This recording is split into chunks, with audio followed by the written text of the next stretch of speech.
In order to create beautiful infinity knit cables, we will need to increase quite drastically to start what looks like the opening of a circle. To do this, start with a make one right. This requires us to take our left hand needle from back to front of the strand in between our two stitches. So lift the strand with your needle coming from back to front, and then go ahead and knit that strand. Now this will get quite tight as we go along. We've increased by 1, but we've got more to go. For the next stitch, we will first knit through the back. Do not take it off of the left hand needle just yet, because we are going to go ahead and knit through the front. Now you may go ahead and slide that off the left hand needle, but we have one more increase to do. In order to do this next increase, we are going to look for this vertical strand that is in between the two stitches on our right hand needle. We're going to lift that strand and then we're going to knit it.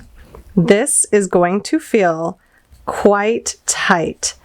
It took a few times for me to practice it to feel comfortable with it, but you'll get it. It's a little acrobatic. Now we have one last increase to do, and that is a make one left. To do this stitch, we will insert our left hand needle from front to back of the strand between our two stitches. Now we've really pulled our fabric here, so this will be, I feel like, the most difficult thing to do is to now knit that strand.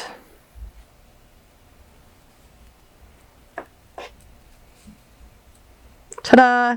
Now we've done some drastic increasing there.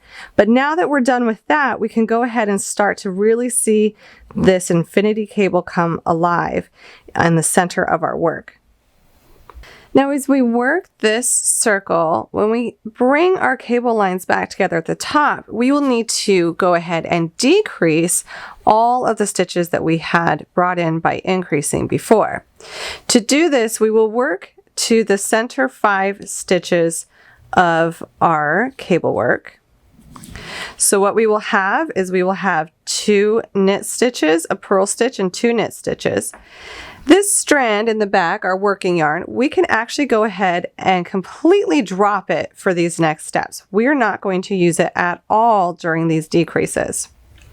What we will do is we will insert our needle through the 3 stitches on the left hand needle, and we will slide them to the right hand needle. Now we will enter our left hand needle to the 2nd stitch on the right hand needle, and we are going to go ahead and pull that over the 1st stitch and drop it off. So now we've decreased by 1. We're going to take the 1st stitch from the right hand needle and place it back on the left hand needle.